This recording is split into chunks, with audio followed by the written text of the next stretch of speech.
എല്ലാരും ഉണ്ടല്ലോ. ഇത് എവിടെ പോയിട്ട് വരുന്നു? ഞങ്ങളെല്ലാരും കൂടെ അമ്പലത്തിലൊന്ന് പോയതാ. രാവിലെ ഇവിടെ ആകെ ബഹളമാണല്ലോ. ഒന്നും പറയണ്ട, രാവിലെ തുടങ്ങിയത് അച്ഛനും മോനും കൂടെ. എന്താ കാര്യം? അച്ഛനാണെങ്കിൽ മോനെ പട്ടാളത്തിൽ ചേർക്കണമെന്ന് ഒരേ വാശി, മോനാണെങ്കിൽ താല്പര്യമില്ല. പട്ടാളത്തിൽ ചേരുന്ന നല്ല കാര്യമല്ലേ? അങ്ങനെ പറഞ്ഞു കൊടുക്ക ഗിരി, തലയിലോട്ട് കയറട്ടെ.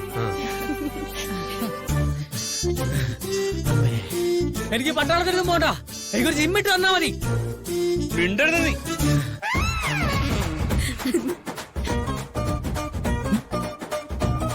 ഗിരിക്കറിയാവോ, കുറെ നാളായി ജിമ്മെന്നും പറഞ്ഞ് ഇവൻ എന്റെ പൈസ തുളയ്ക്കാൻ തുടങ്ങി. ഇനി ഇവനെങ്ങനെ വിട്ടാൽ ശരിയാവില്ല. എങ്ങനെ ഇവനെ പട്ടാളത്തിൽ ചേർക്കണം, അതിനാ ഞാൻ ഈ പെടപ്പാട് മുഴുവൻ പെടുന്നത്.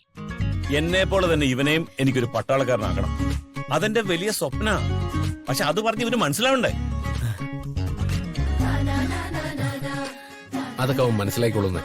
എന്നു മനസ്സിലാക്കുന്ന റിക്രൂട്ട്മെന്റ് ഉടനെ ഉണ്ടാവും. രജിസ്റ്റർ ചെയ്ത ദിവസങ്ങൾക്കുള്ളിൽ ടെസ്റ്റാ. അതിൽ ഏറ്റവും കടുപ്പം ഫിസിക്കൽ ടെസ്റ്റാ. നല്ല പരിശീലനം ഉണ്ടെങ്കിൽ അത് പാസ്സാവാൻ പറ്റൂ. ഗിരി, രാവിലെ ഈ വീടിന് ചുറ്റും 100 റൗണ്ട് ഓടാൻ ഞാൻ പറഞ്ഞതാ. ഇപ്പൊ പകുതി ആയില്ല, നിന്ന് കിതയ്ക്കുക. ഇങ്ങനെയായ എങ്ങനെ ടെസ്റ്റ് പാസ്സാവും ഗിരി?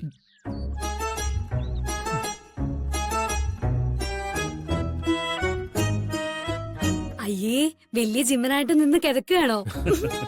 ലക്ഷ്മി വേണ്ട കേട്ടോ. എന്താടാ അവള് നിന്നെ കളിയാക്കി എന്താ കുഴപ്പം? ശശിയേട്ടാ, ആരും അവനെ കളിയാക്കൊന്നും വേണ്ട. മുട്ടിലഴിഞ്ഞും പിച്ച വെച്ചൊക്കെ തന്നെയല്ലേ എല്ലാരും നടക്കാൻ പഠിക്കുന്നത്. അവനും അതുപോലെ എല്ലാം പഠിച്ചോളും, അല്ലടാ? അതാ ഞാൻ ശശിയനോട് പറഞ്ഞേ, എല്ലാം കൂടെ ഒരു ദിവസം നടക്കണമെന്ന് പറഞ്ഞാൽ സാധിക്കുന്ന കാര്യമാണോ? പക്ഷെ അതിന് താല്പര്യം വേണ്ടേ? ഇവനതില്ലല്ലോ. ഗിരി, എത്ര പറഞ്ഞാലും ഇവന് മനസ്സിലാവുന്നില്ല.